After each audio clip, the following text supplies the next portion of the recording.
God asking you for something. Kaya lang, nakapokus po tayo kuminsan sa mga material na bagay. Ito bibigay ko kay Lord to. Ito ihahandog ko kay Lord to. Minsan ganun po tayo, ano po. Pero there's a lot of things that is most important than the things that we thought that we can give it to Him. Na kung minsan iniisip natin, okay na to, nakakapaghandog naman ako sa Panginoon. No, not that. Hindi po yun. Okay, tingnan po natin. What does the Lord require of you?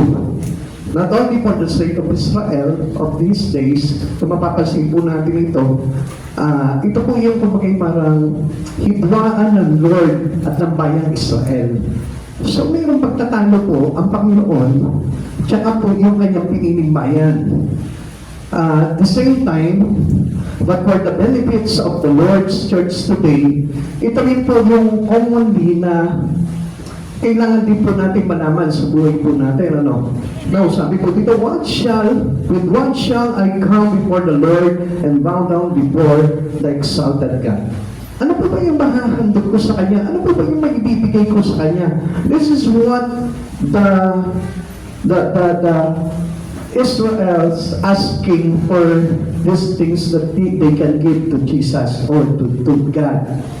Now, para sa kapakinabangan po ng church po natin ngayon, ito rin po yung parang ipinapaabot sa atin, ipinapaalam sa atin ng Panginoon that it requires every one of us as a believer to Christ Jesus to do these things and to know these things para na sa ganon, hindi tayo maligaw. Amen. Pagdating sa mga bagay na paglapit natin sa Panginoon, sa pagkilala natin sa Panginoon, sa pagsamba natin, especially to God. So, tingnan po natin. Sabi po ng Romans chapter 15 verse 4,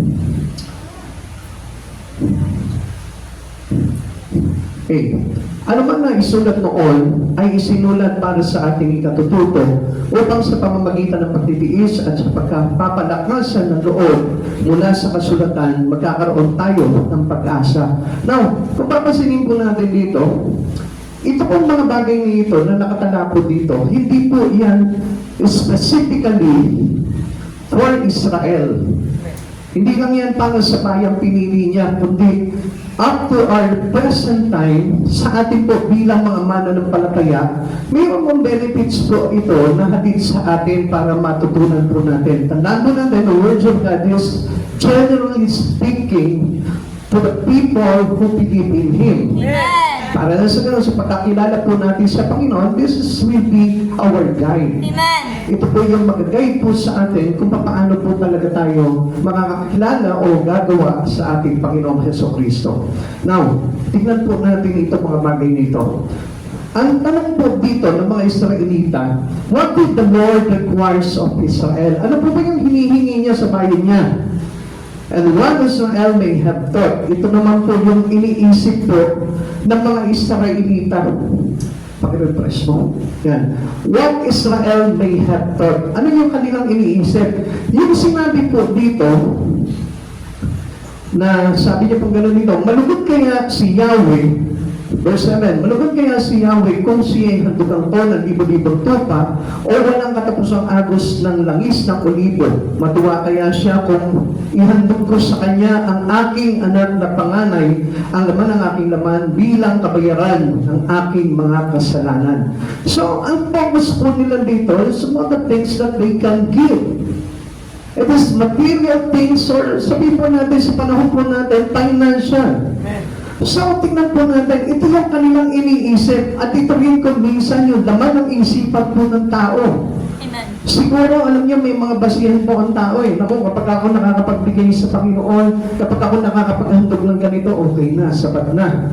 Nagawa ko na yung kailangan na hinihiling sa akin ng Panginoon. Ito yung kaisipan po ng mga Israelita po noong araw. Year-old calves as burnt offering, thousands of rams, rivers of oil, offering of firstborn child. So kung mapapansin po natin, actually, these all things was requested to them by God. Amen. Alam natin yan, ni-request ng Lord to, sinabi sa kanila ng Lord to, ipinagulto sa kanila ng Panginoon to, but yet, hindi pa rin po yan yung kasapatan ng ating pagsamba sa Panginoon.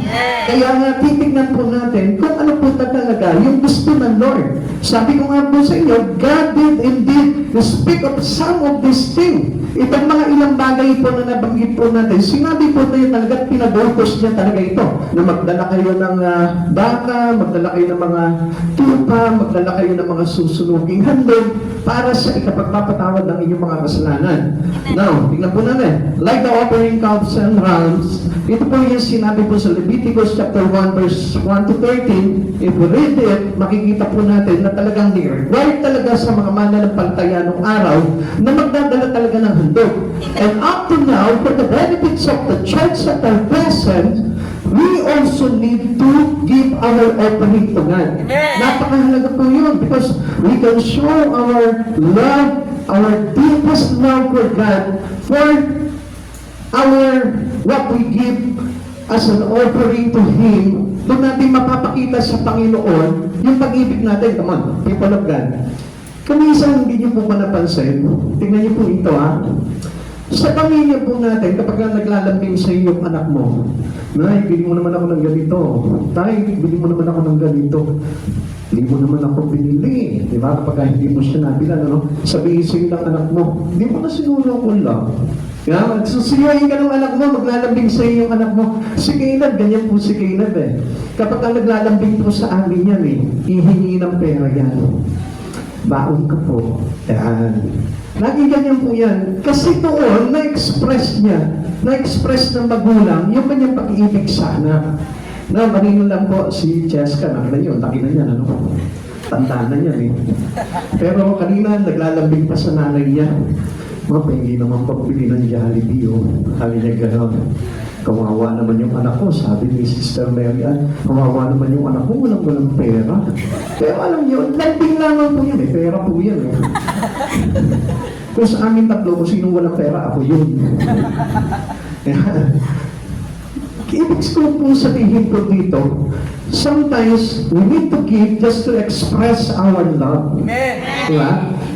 Kaya kung mapapansin po natin, yung pag-ibig ng Diyos, nagbigay din po sa atin. Kaya nga, grabe yung pag-ibig ng Diyos na kung saan ipinakita niya sa atin na siya mismo, ibinigay niya yung kanyang buhay para lang iparanas niya sa atin yung kanyang pagmamahal. Amen.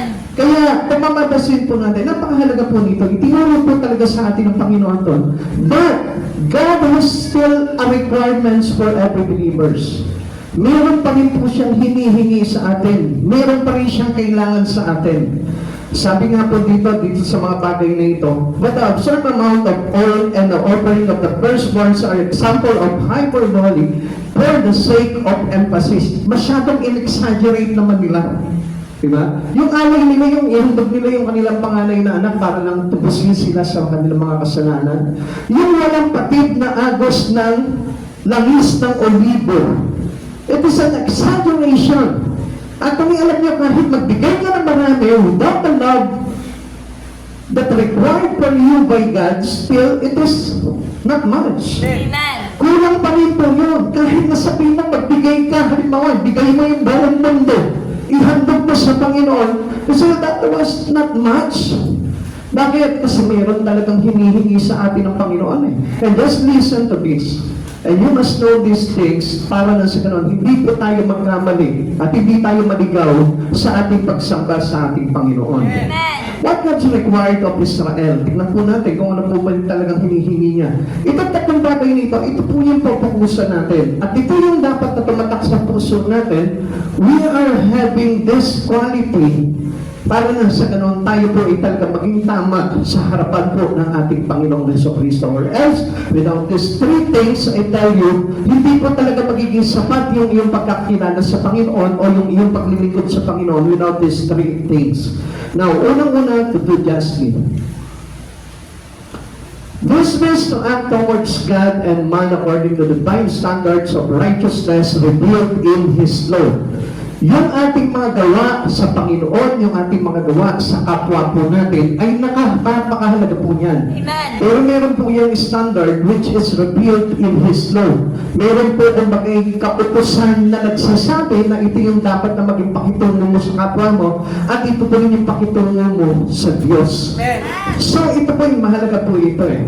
Kaya nga po, dapat na tayo maging makatarungan sa lahat ng pagkakataon. To do justly. Ikalawa, to love mercy. Yung tayo po yung maibigin. This means to show the compassionate warm-heartedness towards man. Yung nandito po galing yung pag-ibig natin sa puso. Amen. And not on our lips. Amen. Ang pag-ibig hindi sinasabi yan, kundi ipinapadama yan. He expresses too much to coming deeply into our heart. Amen. Not deeply with our lips. Amen. Kasi alam niyo yung ating labi, kung minsan sinasabi lang yan, pero hindi naman yun yung talagang nakikita at ginagawa. Pag mahal mo talaga ang Panginoon sa buhay mo, you will express it with compassionate warm-heartedness. So, ibig sabihin talagang mainit talaga sa puso mo yung pag-ibig na ito. Amen. And especially, hindi mo magagawa ito sa Panginoon kung hindi mo ginagawa sa kapwa mo itong pag-ibig na ito. Amen. Okay, and last, yung ikatlo po dito, to walk humbly with your God. Ang sabi dito, this involves living in humble and submissive obedience to His desire and will. Napakahalaga po nito. Na every one of us, pag-arap natin sa Panginoon, pag naglingkod tayo sa Panginoon, kailangan mayroon tayong kababaan ng kalooban. Amen. Yung buong pagpapakumbaba ay naglalagay po sa atin ng tamang pagsunod sa ating Panginoon. Isaiah chapter 57 verse 15.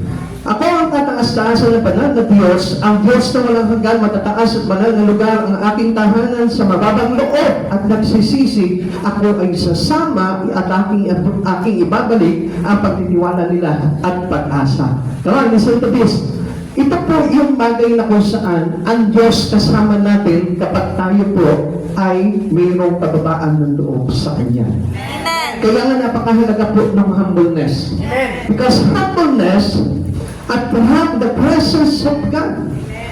Kapag ang isang tao ay napakababang kalooban na kahit na sabihin mo na agabiyado yung kalagayan niya pero still he's humble, pinapakita niya yun sa Panginoon, alam niyo, ang Diyos na ito nandun palagi ang pagsama niya. Amen. Kaya ano sabi niya, matataas at banal na lugar ang aking tahanan sa mababang loob at nagsisisi, ako ay sasama, aking ibabalik ang pagtitiwala nila at pag-asa. Now, ang isang tao ganito rin, without humbleness, we cannot repent our sin to God. Amen. Hindi natin mapapagsisihan lahat ng mga pagkakasala sa buhay po natin without your humbleness. Amen. Kasi yung isang taong humble, he gives his life into Christ Jesus.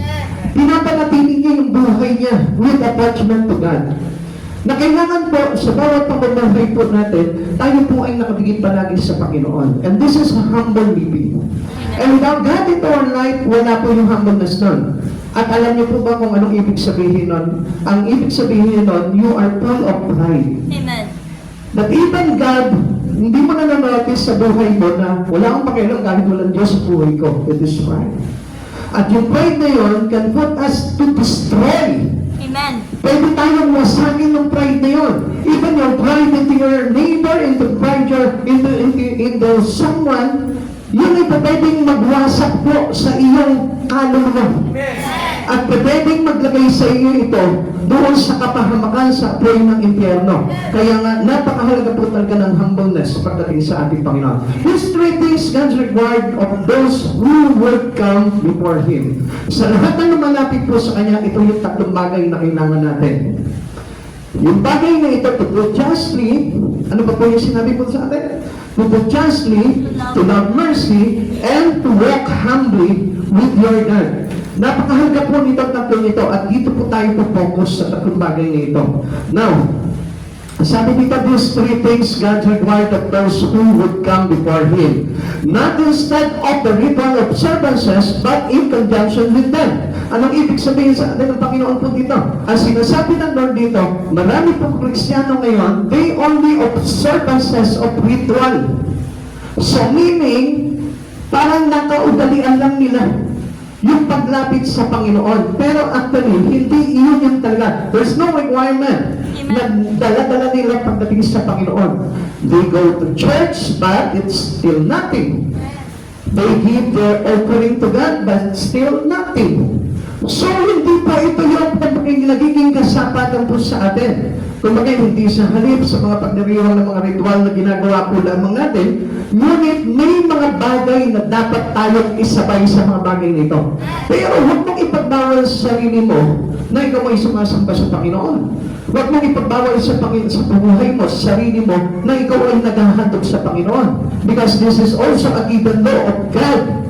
Ito po ay ipinag-utos din sa atin ng Panginoon, kaya it is right to do these things. Pero, ang kailangan nga lang po nito, samahan po ng tatlong bagay na napakahalaga. And without that three things, all things that you do is nonsense. Baliwala na. Huwag mo sabihin nag-church ka palagi, kung wala po itong tatlong bagay na ito sa buhay mo, nonsense, baliwala. Kaya napakahalaga po na itatakpo natin yung tatlong bagay niyon.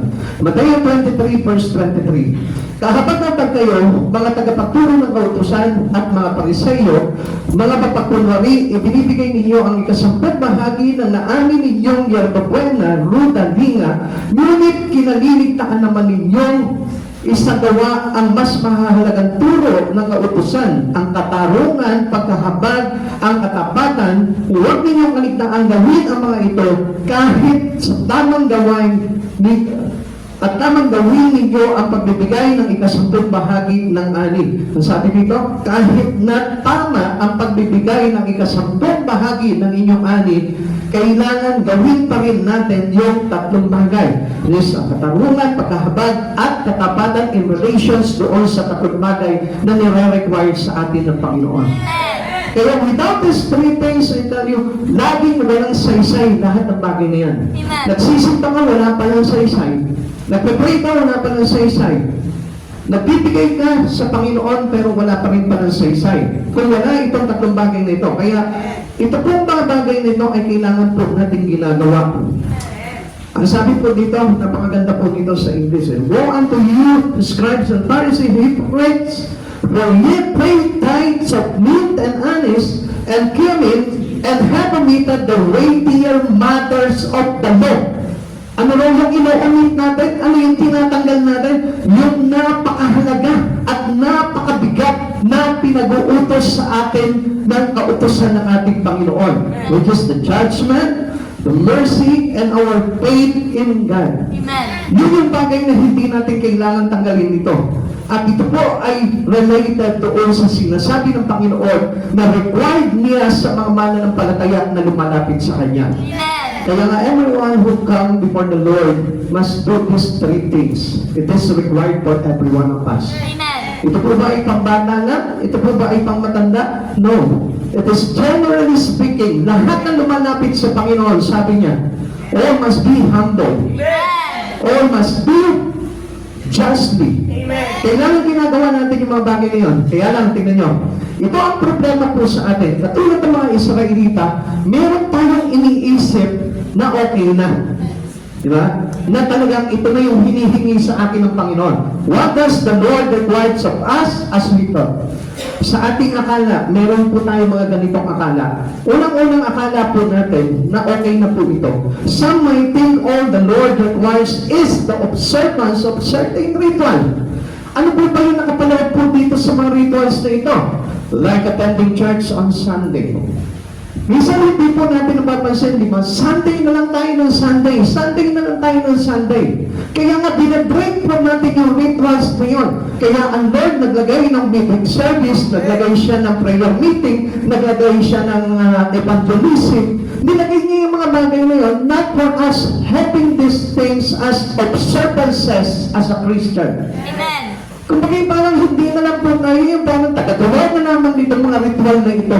Kundi kailangan talagang yung buhay po natin was really attached on what God requires for you. Amen. Now, as though if one does this, they have done all that is required. Akala niya parang nagawa niya na lahat ng mga bagay nito. Akala nung ilan, kapag nakapag-church na po sila, nagawa na nila yung hinihingi ng Diyos. It is only observances. At ang tawag po dito is hypocrisy. Amen. Kasi hindi po natin talaga alam kung paano po talaga tayo pagdating sa Panginoon.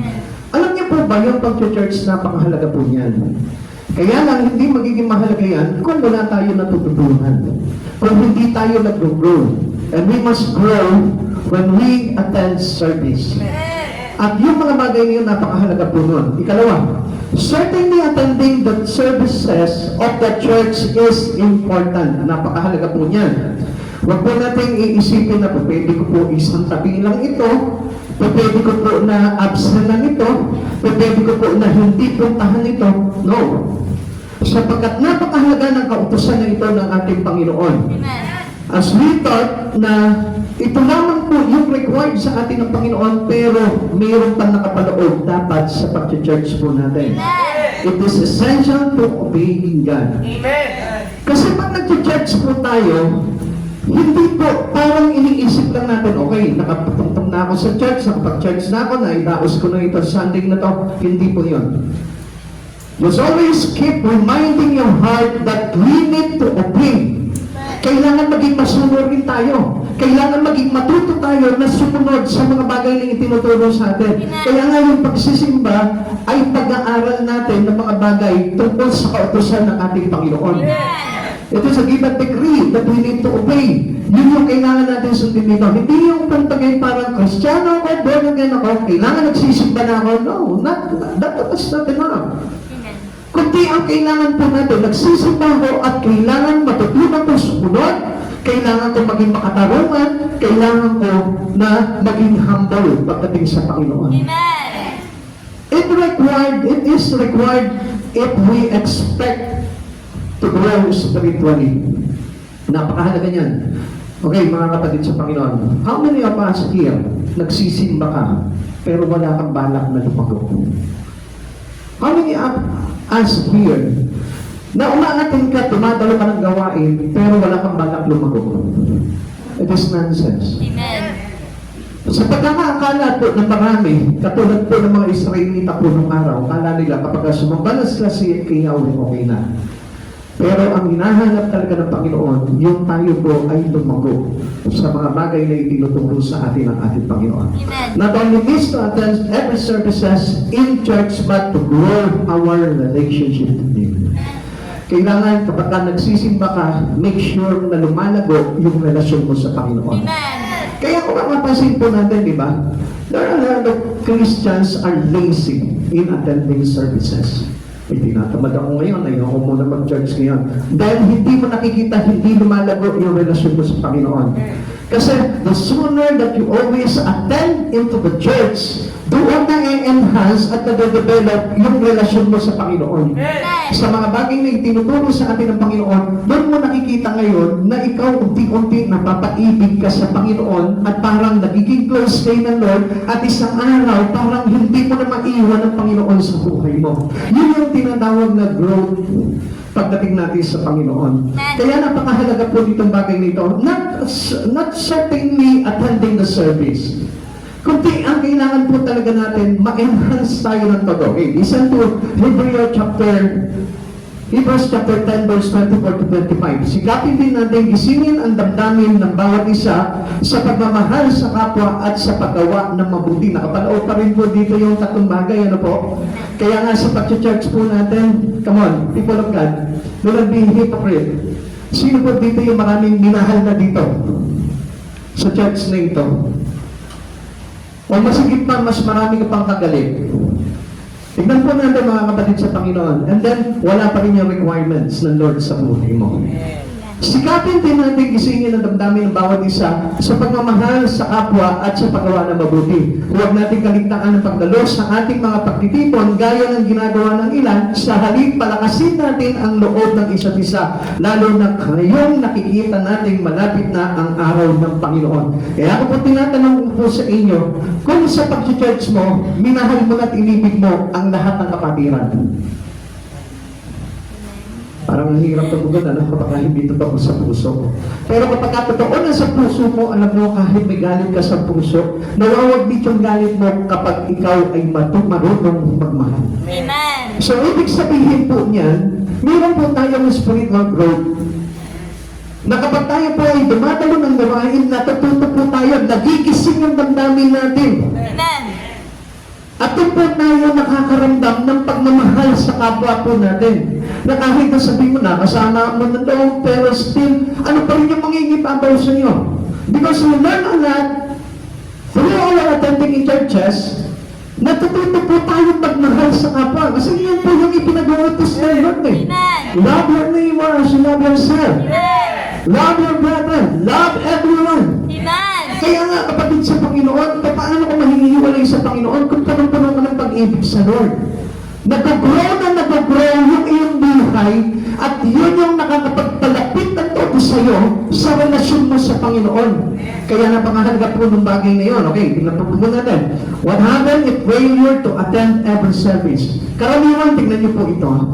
Minsan nag-aanyaya ang Panginoon. Every Wednesday, atin po tayo. Pero hindi po natin ginagawa.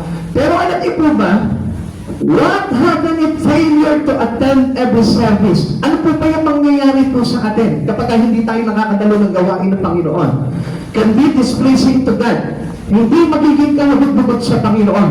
Tandaan niyo kapag ang Diyos ang nag-aanyaya, kailangan paunlakan natin. We need to accept the invitations of God into us. Kasi ang Diyos tinanggap tayo eh.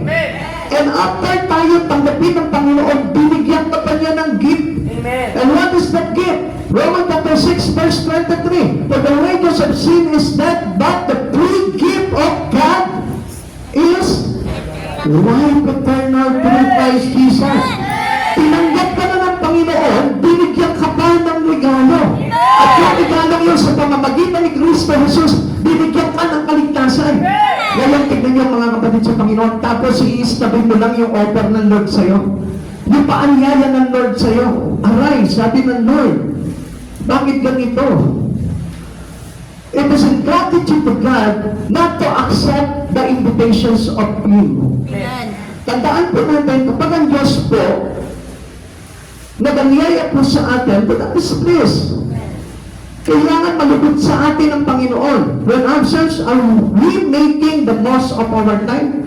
Ano ba mas nakakatulong po ba sa atin yung kapag tayo hindi dumadalo ng gawain? Mas lumalago po ba yung ating espiritu kapag pinagpapaliban po natin ang gawain ng Panginoon?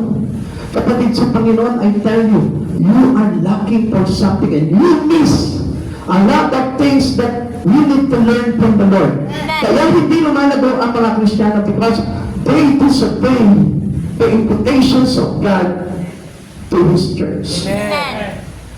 Do we really believe our absence is the Lord will for us?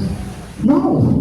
Hindi po ito kalooban ng Diyos. Kung isa sinasabi natin, kung loobin ng Panginoon mag-church ako. Kalooban ng Diyos na ito na mag-church ka palagi. At hindi kalooban ng Panginoon na uma-absent ka.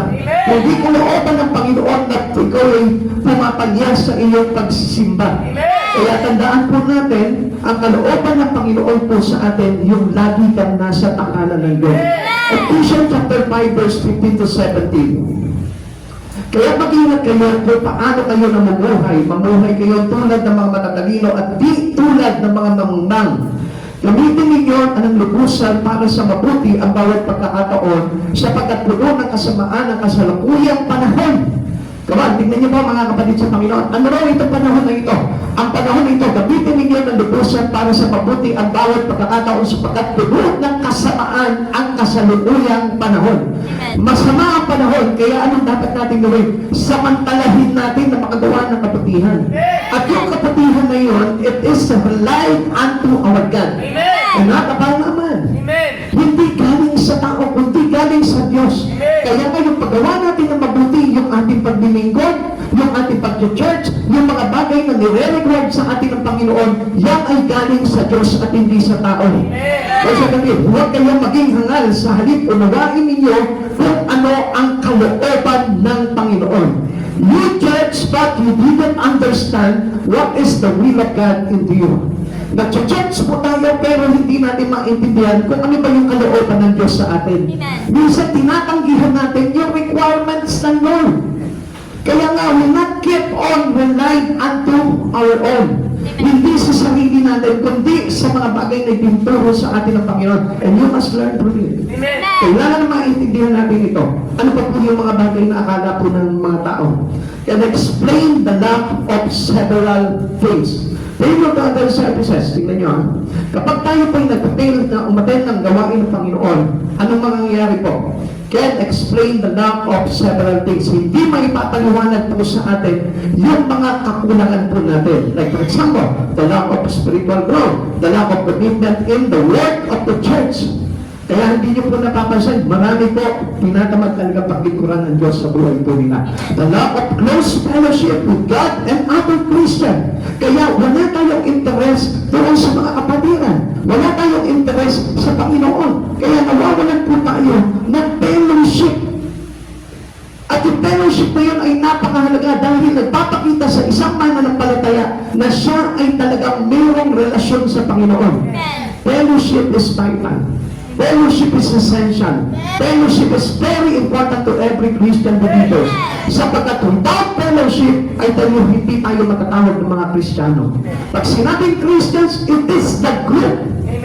It is an organization, which means we are all the followers of Christ Jesus. Pinagsama-sama ng Panginoon sa iisang church.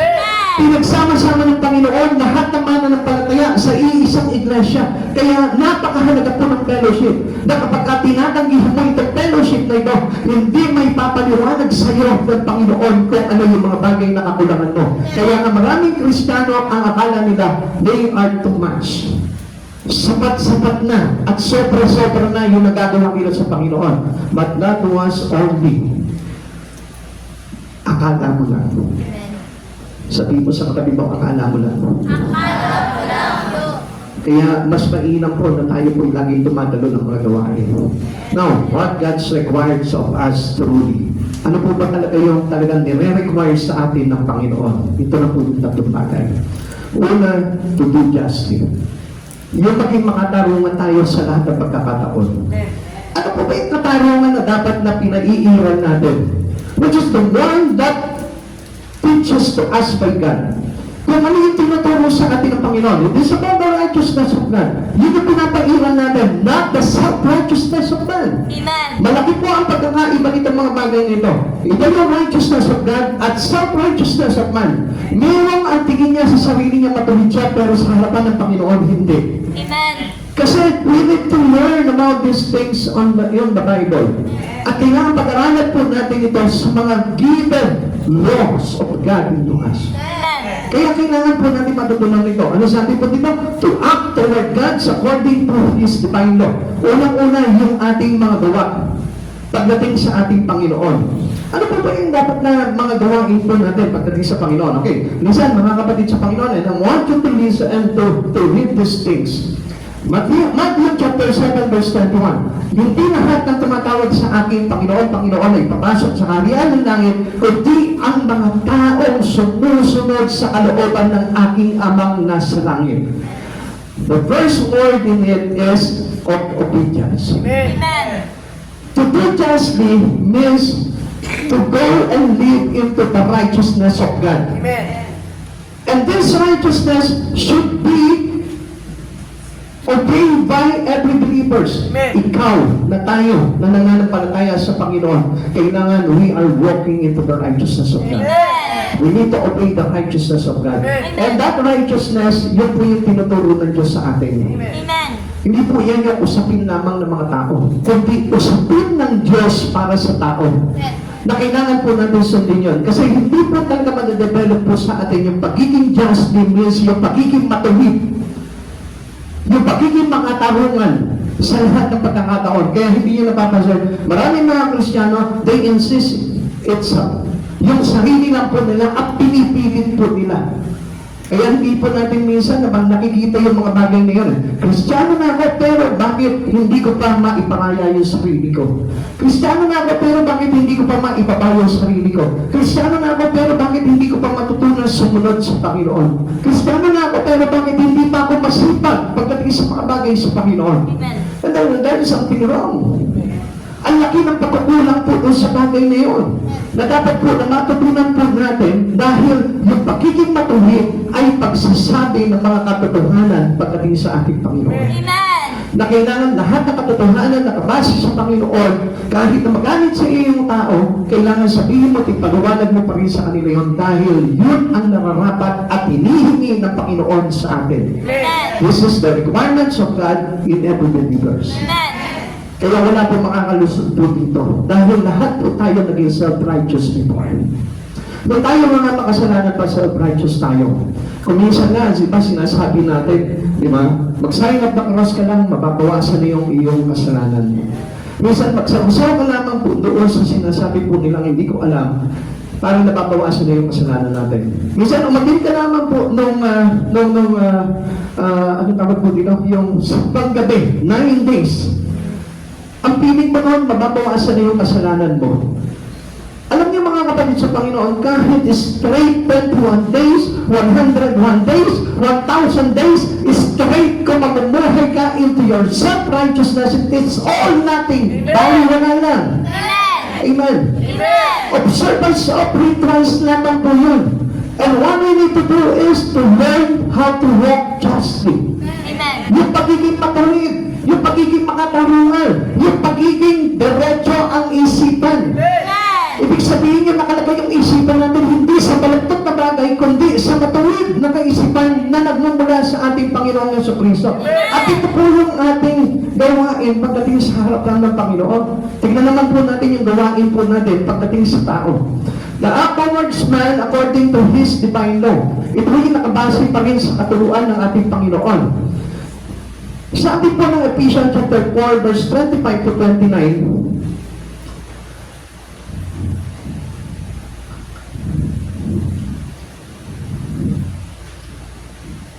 sabi po dito, dahil dito, itakwil na natin ang pagsisinungaling at tayong lahat na nagsabi ng totoo sa isa't isa, sapagkat tayo'y bahagi ng iisang katawan. Binuo po tayo sa katawan ni Kristo. Kung magagalit man kayo, iwasan ninyo ang kayo'y magkasala. Huwag ninyong hayaan lumubog ang araw na galit pa rin kayo. Kaya marami, makita nyo, followers of Christ, Christian. Sabi mo, I am a Christian. I am a Christian. Hindi na lang ko dapat nagagalit Hindi na dapat na nilulubugan ng araw. natin lumabas. Come on, taas mo yung kamay mo. Hindi na ba ako magagalit ng nilulubugan ng araw? Hindi na ako magagalit ng nilulubugan ng Ang mga Kristiyano po ngayon, palasimba. Pero still, puno-puno pa rin ang galit sa puso. Puno-puno pa rin ang sama ng loob. Dapat kung magagalit ka, ang sabi dito, huwag mong hayaan lubugan ng araw. Paano yung 2 segundo galit ka? O galit ako, o tama na. Amen. Sabi mo, ni Mama, nagagalit ako sa iyo, Nanay Nelly, galit ako sa iyo. Pero pati na tayo. Ganun lang kapilis magalit po ang isang Kristiyano. Bakit? Because we know how to live into the righteousness of God. Hindi matuwid na nagtatanim ka ng galit. Amen. Amen. Kaya nga, we need to walk justly.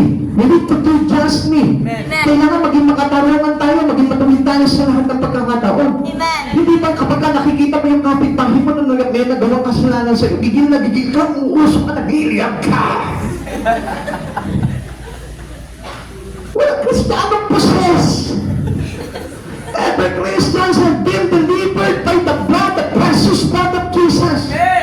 Yung galit, it is a demon's possess. Amen. Na kapag sobra-sobra yung galit mo, hindi mo napapansin, para ka nagiging toro. Nagkanggalit mo, usok ang ilong. Pag nakikita mo na yung nagalit mo, nanggigigil ka na, lumalabas na yung mga matutulis mong buko. Alam mo, ito po yung pagiging matuwid. Ang pagiging matuwid, marunong magpalubag ng kalooban. Amen. Amen. Amen. Ano mo nga yung nakabiling galit ka ba sa akin? Galit ka ba sa akin? Sabi mo sa kanya, pati na tayo. Ulitin po natin, verse 26, kung magagalit man kayo, iwasan ninyo, ang kayo'y magkasala, huwag ninyong hayaan lumubog ang araw na galit pa rin kayo. Huwag ninyong bigyan ng pagkakataon ang diablo. Kaya nga nagiging proses ang isang tao kapag ang galit niya tumatagal ng mga ilang araw. Amen. Sino dito yung nagalit ng isang linggo, isang buwan, isang taon, tumanda na siya, may galit pa rin sa puso. Hindi ka born again. I tell you the truth. Hindi ka born again. Dahil ang lahat ng born again, wala nang galit sa puso. Marunong magpatawad. Dahil ang katwiran ng Panginoon, yung marunong magpatawad. Amen. Verse 28. Ang magnanakaw ay huwag na magnakaw, sa halip maghanap siya ng marangal na ikabubuhay para magkatulong sa mga nangangailangan. Huwag kayong gumamit ng masamang salita, lagi ninyong sikapin na mapangungusap ninyo'y makakabuti at angkop sa pagkakataon upang pakilabangan ng mga makakarinig. When we walk into righteousness of God, even our speak will be righteous.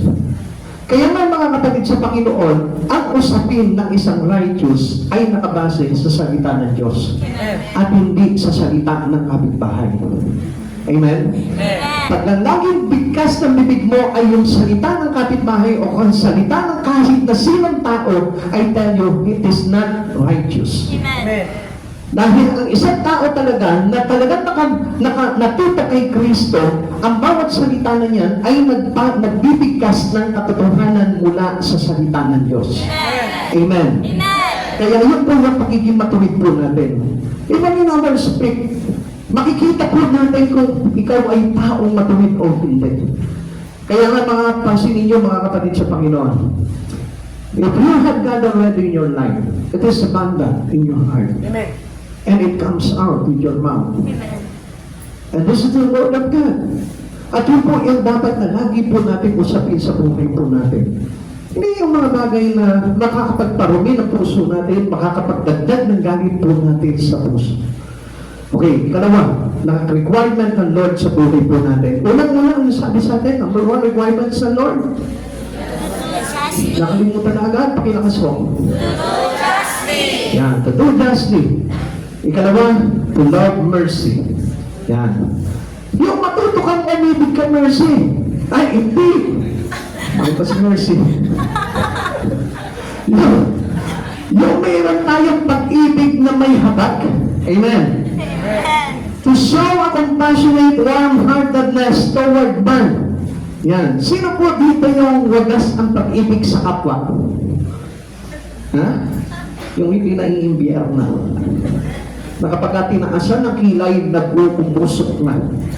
Ha? Yung kapag nasa, ang tawag dito, yung nauumpisahan pa lang, eh, sumasabog na agad ang kalooban. Hello? Ha? To love mercy is full of love inside of the heart.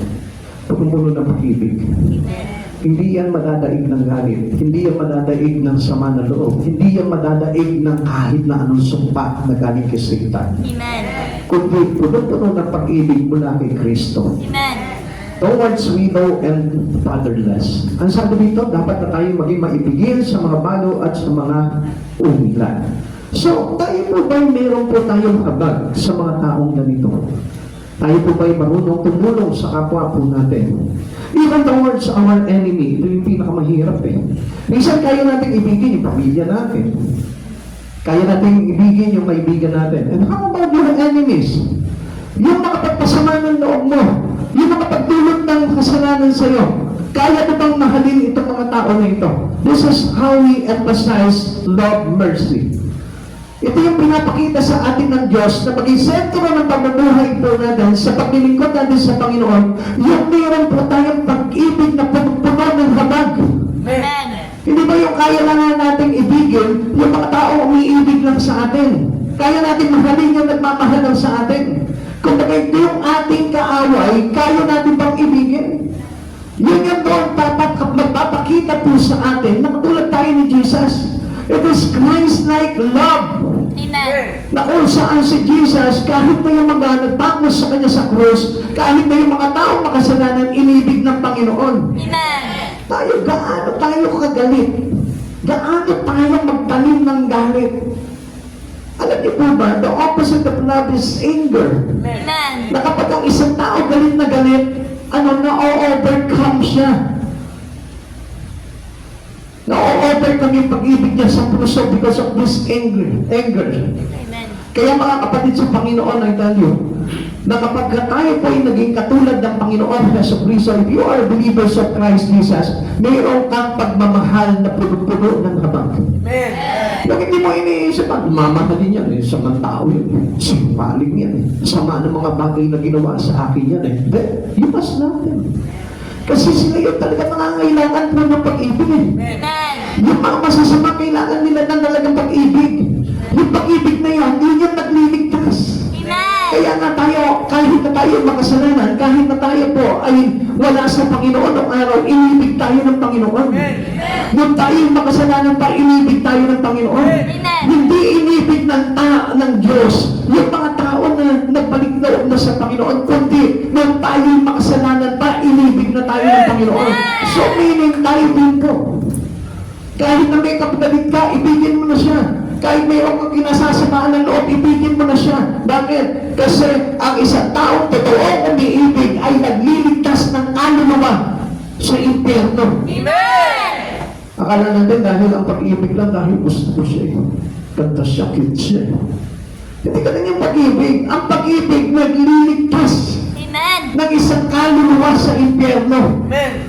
Ang pag-ibig ng Panginoong Hesus Kristo, hindi kanya minahal dahil tight ka niya. Hindi kanya minahal dahil friend ka niya. Hindi kanya minahal dahil anak ka niya. Minahal ka niya dahil nakapag siya sa iyo. Amen. Dahil mapupunta ka sa impyerno. Amen. Dahil mapapahamak yung buhay mo. Tayo nga kapag halimbawa yung isang tao kapag halimbawa, di ba, parang hindi natin type yung itsura ng isang tao.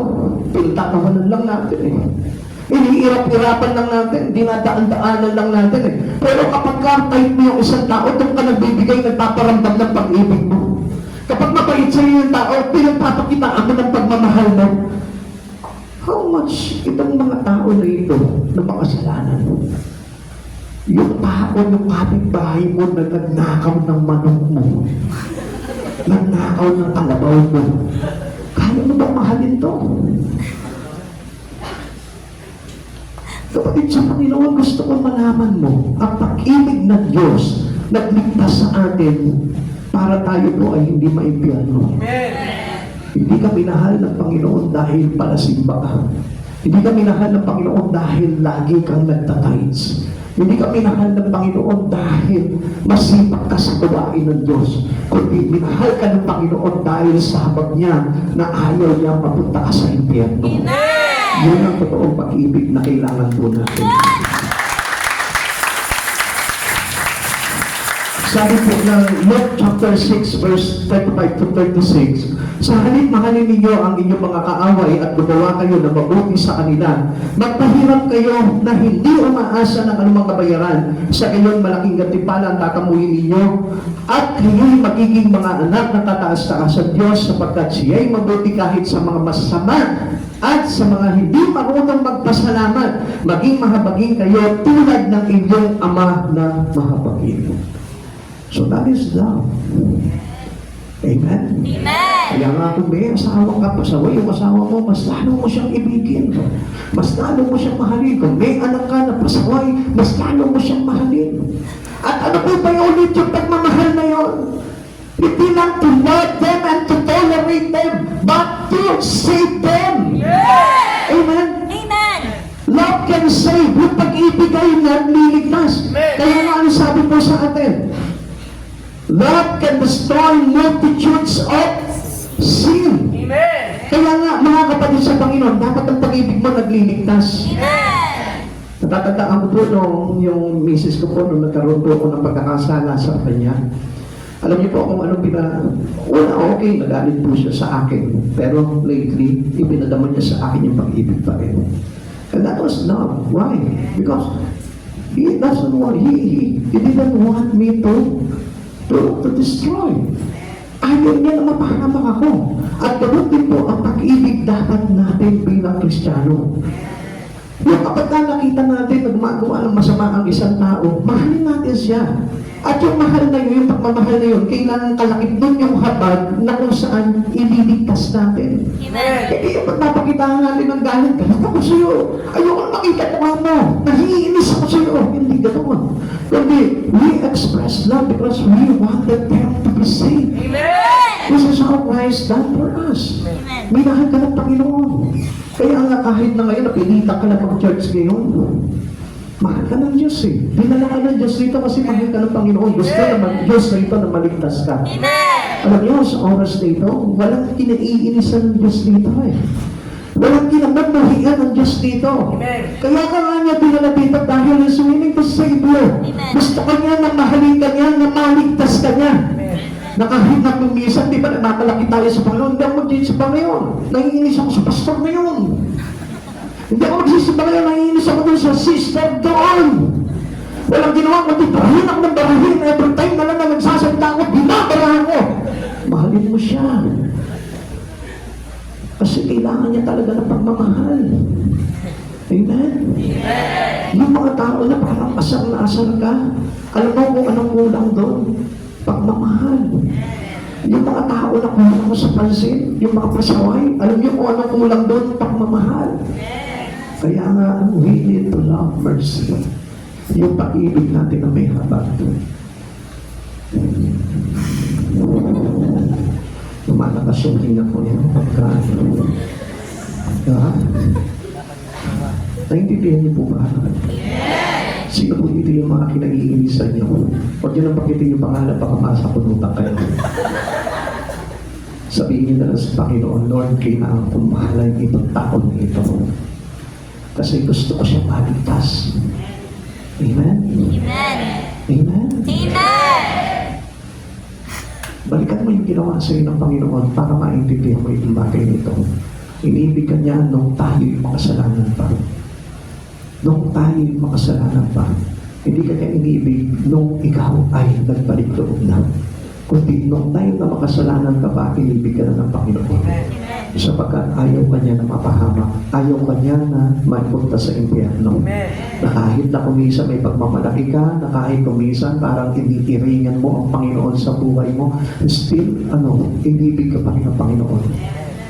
Di ba kung tutusin, kung ititrace up natin yung buhay po natin, makikita mo talagang kasuma-suma yung buhay natin sa harapan ng Panginoon eh. Hindi natin masasabi na deserve ko na iligtas ng Diyos. Worth ito para sa akin na makapaglingkod sa Panginoon. No, it's not. Dahil ang katotohanan dyan, impyerno ka sana eh. Kung hindi dahil sa love of mercy ng Panginoon sa buhay mo, sana nandun ka eh. Sana nakikipaglasingan ka ngayon. Sana nandun ka sa pang-insan ngayon. Sana nandun ka sa kasino. Sana nandun ka sa mga lugar na mga mahahalay. Pero nilagay ka ng Lord dito because of His mercy of love. Amen. Kaya ka nandito ngayon. Yung pagpapuno ka ng galit eh. Supposed to be dapat linggo-linggo pagkagising mo ng umaga, nakikipagbangang ka na doon sa kapitbahay mo. Nakikipagsumbatan ka na sa asawa mo. Nakikipagpalit ka na doon sa kapitbahay mo. Pero ang habag ng Diyos sa pag-ibig niya, ayaw ng Lord. Mahal pa lang gusto niya, nandun ka na sa pag-ibig niya. Amen. Nakapaloob ka na into the love, the circle of love of God. Amen. At ayaw ka niya tanggalin ito. Kaya yung mga tao na yun, na iba ang iniibig, gusto kong malaman mo, sayang yung kaligtasan. Dahil yung pag-ibig ng Diyos ang nagdulot po sa atin ng kaligtasan. And number 3, to walk humbly with our God. Yung tayo lumalakad ng punong-puno ng kababaan loob. Yung pagiging makatwiran po natin, yung pagiging matuwid natin, at yung pagiging mapagmahal po natin, ay nakapaloob lahat yan sa pagiging mapagpakumbaba natin. Sapagkat kahit na sabi mo marunong kang umibig pero wala kang pagpapakumbaba, hindi mo pa rin ma-express ng todo yung iyong pag-ibig sa kapwa. Yung pagiging matuwid ng isang tao, kung wala yung kababaan loob, hindi pa rin magmumukhang matuwid. Dahil nakakainis pa rin eh. Pero yung may punong-puno ng pagpapakumbaba sa puso, minsan, alam nyo, ang sarap makasama nitong mga tao na ito. Mayroong punong-puno ng pagpapalaya, punong-puno ng pagbibigay, punong-puno ng pag-unawa. Sila po yung puno-puno ng kababaan ng kalooban. Amen. The only way to enjoy His fellowship and continual blessing by the blood of Jesus, ito lamang po yun. Yung pagpapakita natin ang humble tayo sa Panginoon. Yung hindi natin pinagmamalakihan ng Panginoon sa buhay natin. Yung kaya natin i-spend kung ano man meron tayo sa Panginoon. And we are excited to do things in the Lord. This is how we show our humbleness to God. Amen. Hindi tayo makakapagpakita ng humbleness sa Panginoon nang hindi ka nagsisimba, nang hindi ka nagbabasa ng Bible, nang hindi ka nagpe-pray, nang hindi ka nakikipag-fellowship. That is not humbleness. Amen. Because humbleness to God, keeping your life into Him. Amen. Yung lagi ka nakatikit sa Panginoon because knowingly, alam natin sa sarili natin na wala sa isa yung buhay ko, wala ang Panginoon. Amen. Wala akong magagawa kung iwalay ako sa Panginoon. Sayang lang lahat ng mga bagay na meron ako kung wala ako sa Panginoon. Kaya nga, the most things that we need or the important things that we have is to give our life to Jesus. Amen. Yung nakadikit ng todo yung buhay natin sa Panginoon. Kahit gaano kaganda yung trabaho mo, gaano kagagaling sa eskwelahan, kung malayo ka sa Panginoon, still that is not humbleness. Pagmamalaki sa Diyos yun. Kaya nga, ang isang taong hindi nagmamalaki sa Panginoon, punong-puno ng pagpapakumbaba. Makikita mo yung taong nagpapakumbaba, sumusunod sa kalooban ng Diyos, sumusunod sa pinag-uutos ng Diyos. Tinatanggap niya, He agreed the sin. Amen. Alam niya na kailangan ko maturuan, kailangan ko na madisiplina, kailangan ko na sumunod, kailangan ko magpakumbaba at magpasakto sa Panginoon. He knows everything. Amen. At yun po yung tao talagang puno-puno ng kababaan ng kalooban. Bilang nakakakilala sa Diyos, kailangan po pairali palagi natin yung pagpapakumbaba. Dahil ang tao nagpapakumbaba ay parang nakikipag-isa palagi kay Kristo. And this is how we show our fellowship with God. Hindi lang yung pupunta ka sa church fellowship with God na yun. Yung pagpapakumbaba mo na nasa kahit anong lugar ka, yun ay pakikipag-isa kay Jesus. Amen. Yun yung pakikisama mo kay Jesus. Amen. Yun yung parang pinapatunayan mo sa Kanya na ako ay talagang ka-fellowship mo, Lord. Amen. Pansinin mo, kaya nga sinabi ng Biblia, sabihin mo sa akin kung sino yung lagi mo kasama. Sasabihin ko sa iyo kung sino ka. Kaya nga ang isang taong laging puno-puno ng pagpapakumbaba, puno-puno ng katuwiran, puno-puno ng pagmamahal, yun yung nagpapatotoo na kasama niya palagi ang Diyos. Na si Jesus talaga yung kanyang companion. Amen. Amen. Ngayon, tingnan niyo mga kapatid sa Panginoon, kapag halimbawa hindi mo ginagawa yung mga bagay na yun, wala kang pagpapakumbaba, wala ka nang tinatawag to do justly, to love mercy, to walk humbly. Kung wala yung tatlong bagay na yun, hindi nagpapatotoo yan na may fellowship ka kay Lord. Kahit sabihin mo, simba ka ng simba. Kahit sabihin mo, naglilingkod ka sa Panginoon. Kung wala yung tatlong bagay na yun, hindi nagpapatotoo sa iyo. Nakasama mo palagi ang Diyos sa buhay mo. Kaya nga hindi nyo napapansin, kung minsan, di ba, parang iirap ka pa eh, kapag ka nakakapag-limit ka ng disiplina ng Panginoon. Naiinis ka, nagagalit ka, nag-uumapaw yung nag-aalab yung iapoy sa dibdib mo. Alam niyo po ba, hindi magpapakita po ng pagpapakumbaba yun. Kasi ang isang tao mapagpakumbaba kahit bugbog na. Nakangiti pa. At Amen. nagsasabi sa Lord, patawagin mo sila sapagkat hindi nila alam ang kanilang ginagawa. Amen. He has the spirit of Stephen. Si Stephen, binabato na siya dahil sa kanyang pananampalataya kay Jesus. Pero still, anong hiniling po ni Stephen? Huwag niyo po silang papanagutin sa kanilang mga sala. Kapatid sa Panginoon, this is how we show our humbleness. Amen. Kung isang tayo naiinis tayo, nakikinig lang tayo ng preaching. Inaaya ka lang mag-pray, inaaya ka lang sa paglilingkod sa Panginoon, naiinis tayo. This is not humbleness to God. Amen. Kaya nga to walk humbly with the Lord, with our God, kailangan we accept the path in Christ Jesus. Amen. Tinatanggap natin yung katotohanan sa Panginoon. Sa John chapter 4 verse 8, lumapit kayo sa Diyos at lalapit siya sa inyo. Linisin ninyo ang inyong mga kamay, kayong mga makasalanan, linisin ninyo ang inyong puso, kayong pabago-bago ng isip. Ano ba yung gusto ng Lord sa atin? Yung matutupo tayo maglinis sa pamamagitan ng ating Panginoon At alam niyo po ba yung mga taong nagpapakumbaba, sila po yung willing na malinis. Sila po yung willing na magbago. Sila po yung willing na talagang tanggapin si Yesu Cristo sa buhay niya. Kaya hindi po ako naniniwala sa isang Kristiyano na siya ay born again without humbleness. Ang totoong born again, ang totoong naglilingkod kay Kristo ay puno-puno po talaga ng pagpapakumbaba. Seeking the righteousness of God continuously, then we can walk into humbly before our God. Amen. Yung naghahanap po ng mga katwiran mula sa Panginoon, yung naghahanap po sa kabanalan ng Diyos, yung naghahanap po sa Panginoong Heso Kristo, sila po yung puno-puno ng kababaan ko.